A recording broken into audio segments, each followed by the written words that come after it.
Okay, so let's unpack this. We have a really unique stack of source material today. Hmm. It's a collection of recovery-focused insights, Hmm.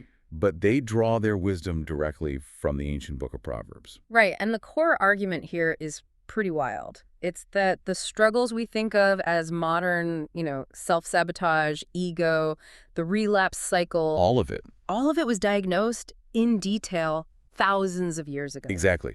But this is more than just a historical curiosity. Mm, We're treating this text as a genuinely practical roadmap. that's the mission, yeah. We want to synthesize this ancient wisdom into insights you can actually use if you're looking to overcome these self-destructive cycles. And the sources frame this in a way I really like. It's not just about saying no to addiction. No, it's about saying a definitive yes to a purposeful and, importantly, a fun life. A better, bolder life. Mhm. That's what we're aiming for. Taking these short, pithy proverbs and connecting them to these deep psychological challenges you face right now. And proving that sober absolutely does not mean boring. Not at all. So we're focusing on the real mechanisms of change, breaking that cycle, dismantling the ego that lets the lies fester, and building the resilience you need for real connection. So let's dive in. How did these ancient writers diagnose the problem? Let's start with that diagnosis, because the imagery they use it's incredibly visceral. Mm. The sources do not mince words. No, they don't. They start with a repetition of self-harm, using this metaphor that's just meant to be sickeningly shocking. They go straight for the gut punch with the dog and the vomit. Yeah. It's from Proverbs. As a dog eats its own vomit, so fools recycle their silliness. And what makes this so powerful is the source's interpretation of it. They call it the vomit loop. The vomit loop. It's this cycle where you keep returning to the toxic substance of the behavior, expecting a different outer. A different result. Even when you know, deep down, you know it is sickening. It's going to end badly. Is the definition of insanity, right? Yeah. But if the end is so sickening, why do people keep going back? It's because the beginning feels so different. Exactly. That leads right to the hidden danger, the thing that's masked by that initial pleasure or relief. The sources call it bites like a cobra. And the narrative there is that the substance or the behavior, it starts out smooth, it might sparkle, it promises this immediate relief from pain. But the proverb warns the end result is always venom. It strikes like a cobra. It's not a slow fade. It's a predatory attack. And what's critical there for you is to remember it was never your friend. It was just a cleverly disguised predator. And that predator feeds on a very specific internal state. The source material diagnoses the condition as the state of insatiable desire. They call it the hole that never fills. Proverbs 27 is almost clinical about it. It says, hell has a big appetite and can never have enough, and human eyes are never satisfied. That's the core diagnosis. The source calls this internal drive the more monster. The more monster. I like that. It's this warning against trying to fill a spiritual or, a relational hole with a material fix. The craving is real, but the object of the craving is totally misplaced. And because that hole is unfillable by external means, the sources give this crucial warning about trusting your own instincts. Which flies in the face of all modern Yeah. advice, right? Follow your heart. It completely refutes it. If you are in a cycle of self-destruction, your heart, your gut, it's a faulty compass. Proverbs 14 warns, there is a way that appears to be right, but in the end, it leads to death. So if the path seems right, if it feels so intuitive, what's the psychological block? Why is it so hard to believe it's wrong? It's ego, pure and simple. If you follow your heart straight into jail or isolation, the last thing you want to admit is that your own guidance system is broken. Right. But the wisdom here is telling you those instincts that helped you find comfort will kill you when you're seeking growth. You have to surrender the very instinct that led you into that dog's vomit loop in the first place. So to sum up this first part, Yeah. the problem is this repetitive self-harm. It's driven by a hunger you can't satisfy externally, and relying on your gut feeling just guarantees you'll follow the path that seems right but ends in disaster. So, moving beyond the physical substance, we hit the internal roadblocks. The pride, the ego, the dishonesty. And this is the massive emotional tax that keeps people sick long after they're physically clean. This is where it gets really interesting for me. I mean, how much energy do we all spend managing the facade? So much. The sources talk about the sheer exhaustion of it all. Keeping the story straight, chasing money or an image while you feel completely spiritually bankrupt underneath. And the Proverbs just cut right through that. The sources bring up, you can't whitewash the dirt. The insight is that secrets keep us sick. Whitewashing, just painting over the mess. Exactly. Painting over it with a new job, a surface-level apology, whatever. It doesn't work. The message is firm. Mercy is found by admitting the sins and then genuinely leaving them, not just hiding them better. That distinction is critical, admitting and leaving. And speaking of painting over things, that image management angle is driven home with lipstick on a pig. Oh, that one is brutal. It is. It's this visual shorthand for the cost of maintaining the lie. And the interpretation is, you cannot dress up dysfunction. The sources give that classic heartbreaking example, the person in active addiction who gets the fresh haircut, the nice clothes, flashes some money. All designed to cover the chaos underneath. It's a performance. It's all designed to prove one thing. I got this. Which brings us to the ego trap itself. The sources say the 3 most dangerous words in recovery are those exact 3 words. I got this. I got this. It's just pure, unadulterated pride. They reference pride before the handcuffs, describing pride not as a feeling, but as the usher, the advance man that literally opens the door for destruction. It invites the chaos in. It does, because it insists on self-reliance when what you desperately need is outside help. It is the exact opposite of the humility that every modern recovery program is built on. And the wisdom immediately contrasts that toxic pride with integrity. Better to be real than rich. It's such a powerful line. It's prioritizing being poor and have integrity over being rich and perverse. It forces you to ask yourself, am I chasing an image or am I building a reality? And eventually that reality has to be communicated, which leads to the ultimate consequence of all this dishonesty. Death by tongue. It's just fascinating how this ancient text frames communication as literally a matter of life and death. It's a startling realization. Proverbs 18 says, words kill, words give life. They're either poison or fruit you choose.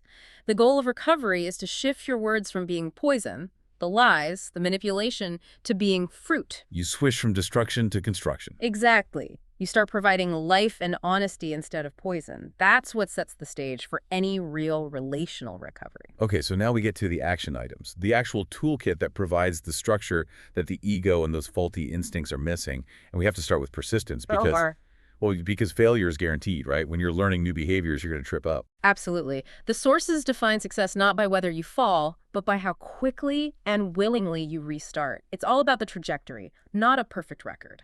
And that's where we get that great rallying cry.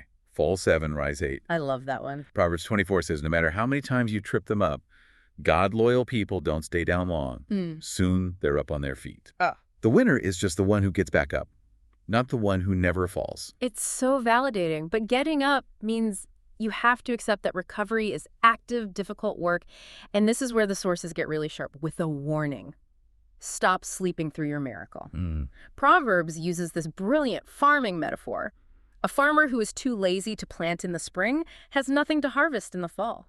You can't harvest a crop you didn't plant. Recovery is plowing in the winter. It's doing the hard and comfortable work when you don't feel like it. And we all crave shortcuts, right? Yeah. Modern life conditions us for that instant gratification, and that is the absolute enemy of this work ethic. It is, which is why we need that stark warning from the shortcut is a trap. Proverbs guarantees that the quick fix will backfire. Careful planning puts you ahead in the long run. Hurry and scurry puts you further behind. That's a huge psychological insight. Rushing isn't efficiency. No, rushing guarantees the work is sloppy and you'll just have to do it again. The path to long-term health is always slower than the path to immediate relief. Now, when it comes to relationships, the single hardest tool to master, I think, is taking correction, especially if your default mode was defensiveness. This is where the source uses some really provocative language. It says, whoever loves discipline loves knowledge, but whoever hates correction is stupid. Wow. And the sources point out that in active self-sabotage, people are fundamentally allergic to correction. If a sponsor or a spouse suggests a slower path, the defiant response is to speed up. Accepting correction is the ultimate act of humility against that I got this ego. And if you refuse correction, you escalate. And escalation is just quicksand. That's why the de-escalation hack is so potent, because most of us are experts at throwing fuel on the fire. The hack is so simple. Proverbs 15. A soft answer turns away wrath. If you are used to meeting aggression with more aggression, this is just. It's profoundly counterintuitive. It is.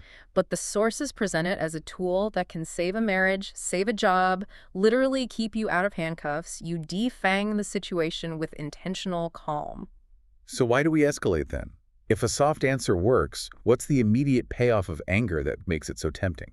Well, anger gives you this temporary illusion of control, of righteousness, but the wisdom immediately points to the long-term cost, which is the floodgate effect. Right. Starting a fight is shockingly easy, but stopping one is impossible. Like breaching a dam, you have to drop the matter before a dispute breaks out because once those floodwaters start rushing, you can't get those destructive words back. Which sets up this final, and I think most surprising, relationship strategy. How to handle real conflict without escalating or running. That would be the very counterintuitive, gut haters, kill them with lunch. It's such a great line. If you see your enemy hungry, go buy him lunch. The source material points out that kindness is presented here as a weapon. A weapon. Yep. By feeding your enemy, you heap burning coals on their head. You force the hater to confront your kindness, which completely disrupts their whole cycle of animosity. Okay, so once you've committed to this internal toolkit, you have to protect your progress from external threats. And the sources make a really crucial case for careful association, for setting firm boundaries. They use this strong legal analogy for guilty by association. Yeah, that was really effective. The source points out you don't have to be the one to pull the trigger to suffer the harm. You just have to be in the car when the crime happens. And the proverb guarantees harm if you walk with a companion of fools. It's not a maybe, it's a predictive warning. Your environment dictates your outcome. And that harm is treated like a contagion. Exactly. They use medical language in Don't Get Infected. It specifically warns against hanging out with angry or toxic people. The warning is so clear. Bad temper is contagious. Don't get infected. You have to quarantine your soul. You do. Or you will catch their temperament. It's inevitable. Now, it's really vital that we ground all of this ancient, intellectual advice in modern emotional reality. Yeah. We have to acknowledge that this work isn't just about changing habits. It's about dealing with profound pain. Absolutely. And that deeper narrative source we looked at, Life Beyond Suboxone, gives us that essential context. It shows how recovery shifts from just managing the physical side to managing this complex emotional fallout. Dealing with difficult memories, side effects, lowering doses. All of it. It confirms that these proverbial strategies have to be applied to profound emotional and physical struggles, not just, intellectual disagreements. And the sources bring that emotional reality right back to our communication strategy at the end, with maybe the best self-defense mechanism there is. The right to remain silent. The insight here is twofold. First, honesty is the best sleep aid. It cures paranoia. But second, silence is often your best defense, because the proverb warns, the more talk, the less truth. If you stay silent, you avoid the risk of saying something foolish or prideful or just plain dishonest.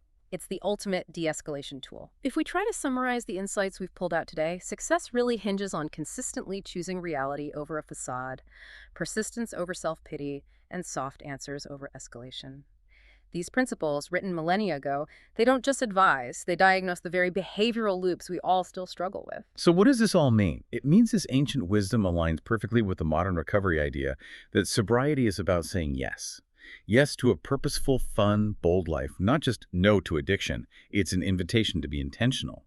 And what really stands out to me is how little the human condition has changed. The core temptations, that fear of correction, the need to keep up an image, the sheer difficulty of persistence, they've been static for millennia. We're all susceptible to that vomit loop. And as you wrap up this deep dive, consider that critical warning from the source material.